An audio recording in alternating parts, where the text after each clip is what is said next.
Hello, this is an overview of the Canon EF 70-300mm telephoto lens. And here we have the lens up close. The first thing to point out is that it is an EF lens mount as opposed to an EFS. This is going to mean that it's going to work on all forms of Canon digital SLR cameras. The actual weight of the lens is 630 grams, so it's not too heavy, and the actual casing of the lens body itself, is made out of plastic. So there's a number of different functions on the lens itself. Firstly, you've got the autofocus and manual focus switch, image stabilizer buttons to switch it on and off, and to switch between mode 1 and mode 2. You also have a zoom lock button which you can select, which will then stop any form of lens creep. The maximum aperture of this lens is F4-5.6. If you wanted to get a telephoto lens with a larger maximum aperture, you're probably going to have to look into one of the L series of lenses. So here we have the lens attached to a Canon 20D digital camera. When zoomed into 300mm, the barrel of the lens extends like this. Typically this lens is rather quick and quiet to focus. This is because it has a Canon USM ring motor. I mentioned previously that there is image stabilization. There are two modes. Mode 1 will control image stabilization in the horizontal and vertical axes.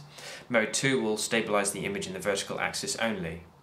So typically you will use mode 2 for when you are taking a picture of a moving object, such as a car for example.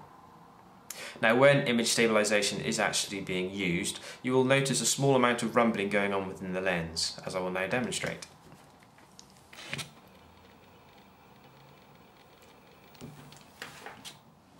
So here we have a few examples of photos taken with this lens. Here we have one at 70mm. Here's one zoomed in at 300mm. Again, a 70mm shot. And again. And finally, this is a picture taken 1.5 meters away. It is worth pointing out that the level of magnification will vary depending upon the size of the sensor within your digital camera.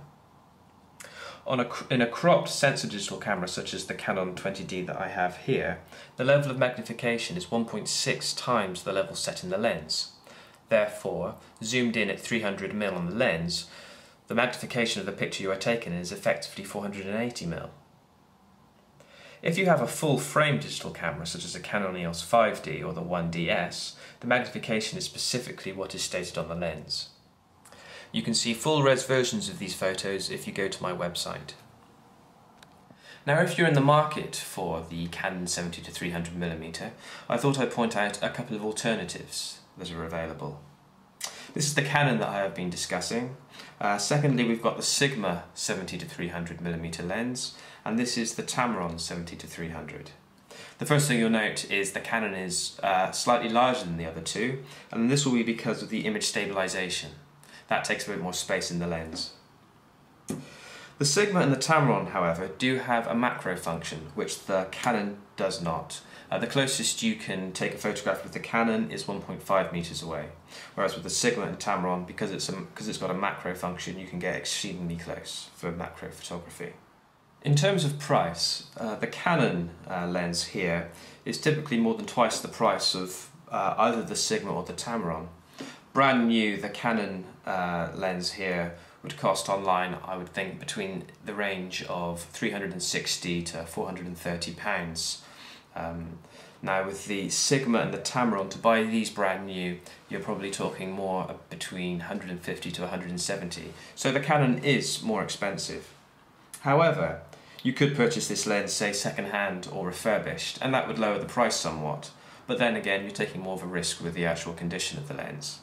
But second-hand or refurbished, you're probably talking at a price between $280 to $360, depending on condition. With the Sigma and the Tamron lenses, these would cost probably less than £100 to buy second-hand or refurbished. So that's the Canon EF 70-300mm telephoto lens. I think it's an excellent lens. It takes sharp photographs. It's It's got a quick and quiet focusing mechanism thanks to the Canon USM ring motor. The image stabilization is also an excellent bonus. It means you can take sharper images both at lower light levels as well as when zoomed into 300mm. It is more expensive than its competitors like the Sigma and the Tamron, and it's also less versatile. It doesn't have the macro functionality. But then again, if you really are into macro photography, you'd probably want to buy a dedicated lens for that purpose. So, I hope you found this overview useful, and if you want to check out more videos, please go to my YouTube channel, which is SLR Lens. Thank you.